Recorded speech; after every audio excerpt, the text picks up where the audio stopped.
The true limited patch is here again, and this time we've got a lot more to consider. There is a new selector getting added to the game in 2 patches that might change how you want to approach the Euphoria banner. And we also have our first true limited character getting a rerun, who will be getting her Euphoria in 2 patches and become meta again. Welcome to another episode of Who Should You Pull, this time featuring the upcoming true limited character Liangyue and also Noire, along with other bonus banners on the side. For the people who are new to Reverse 1999, we have in general 3 types of characters: the standard character, limited characters, and true limited characters.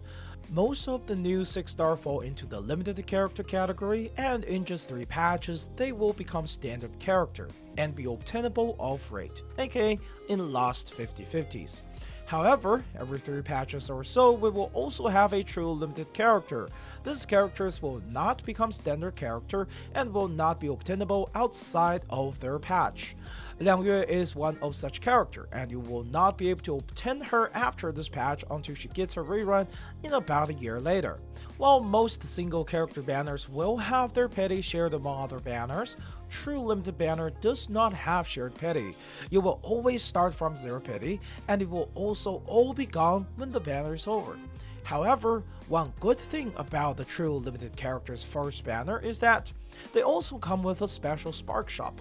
For every 200 pulls you do on the banner, you are able to pick up a duplicate of the character, making true limited characters the easiest P5 to obtain in this game. And if I remember correctly, there is also a chance of getting Jiuniangzi off-rate on Liangyue's banner, but don't count my word on it. Make sure to check the actual info before you pull. But is Liangyue actually worth going for? Well, there are quite a few things to consider. First and foremost, Liangyue as a true limited character is only okay at P0. While she's by no means weak and does come with her full team on release, she doesn't have the same shake on the meta as the true limited character came before her. Not to mention her effective but annoying rotation before P1, which you can check out my Liangyue guide for. Another thing to think about is the impromptu incantation team.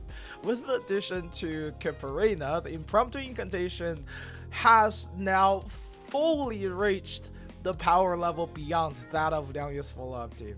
So, should you pull for Liangyue? Well, if you already have the follow-up supports and are not planning to play the impromptu team, then yeah, absolutely, she will be your general star DPS in the near future.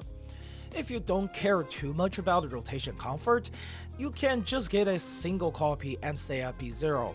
However, if you want to have more comfortable rotations with her, then P1 is highly recommended. Since she's true limited, you can also look to spark her with 200 pulls and see how far it gets you. Now, if you are going for the impromptu team and already have Barcarola and Voyager, then honestly Liangyue is not needed.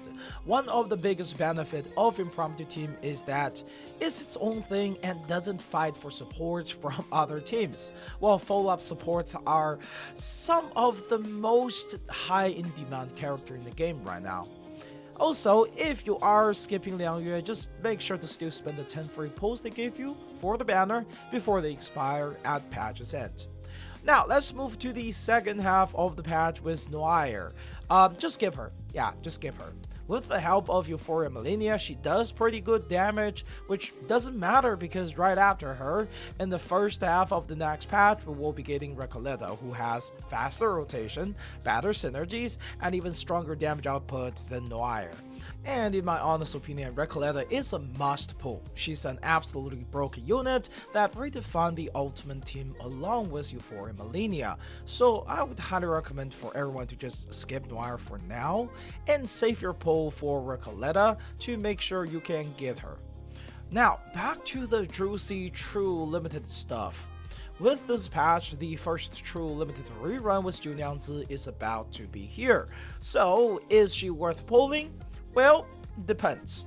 Jiu is actually getting her Euphoria in 2 patches, and with it, she's again goes back all the way to S rank as a powerful DPS. On top of that, we are also getting Pickle's Euphoria this patch, which further boosts Mineral Team's power in general. So, from a power perspective, she's becoming very strong. But just like the situation with Liangyue, she is not irreplaceable. For instance, there is again Recoletta's ultimate team. Between the two, the only advantage Jiu has is that she's significantly less affected by anti-moxie mechanics. Another thing to note here is that this will be a completely separate banner from Liangyue's one and doesn't give you spark for pulling on it, so you won't be getting an easier P5 with this one. Biggest boost for Jiu's power will be her P2 and P4. P5 is no longer needed as her Euphoria greatly amplify her leaker generation when used along with support who does good follow-ups.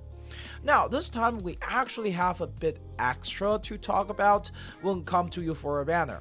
The banner itself is the same, you cannot lose your first 50-50, the first 10 pulls only cost 7 unilogs, and petty carry over to future Euphoria banners. With that being said, one thing that did change is the fact that in patch 2.6, aka 2 patch later, the game added a new gift for the beginner questline. In it, there are 12 characters that have gotten their Euphorias, and you can pick up one of them for free. So before polling for Euphoria banner, make sure to consider this list, and you will get to save some extra polls with the free reward. Of course, for this patch, very specifically, I think Pickles is the best pickup for the Euphoria. Like I've said before, she brings the mineral team to another level.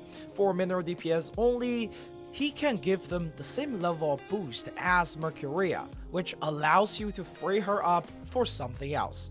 Plus, he also automatically casts his skill to add rank 2 every turn, which removes all of enemies' buffs, including counter. Absolutely insane. Lastly, we have the build your own scan banner. It's the same rule as the usual scan banner, except of course you can pick who's the rate up. This time the roster is a lot bigger and it's actually worth considering. For whales who want to get a bit more kick into your team, I would recommend looking for Mercuria and Takanya. Yes, we literally just had the scan banner before, but it's still the highest value out of any scan banner. I mean, I'd argue that at the moment, Mercuria still stands as the highest value P5 in the game, because not only does it boost her buff to an insane level, it also makes her completely universal by increasing her cosmic energy duration by 1 turn, practically giving access to 50% more stacks in general. And I think that's all I need to cover for now. In general, nothing in this patch is a must pull, not even Liangyue, but hey, that's just my takes. What do you guys think about the banners, and are you planning to pull on anyone? I'd love to hear your plan in the comment down below. And as always, this has been SteamBandX. Thanks for watching, and I'll see you in the next video.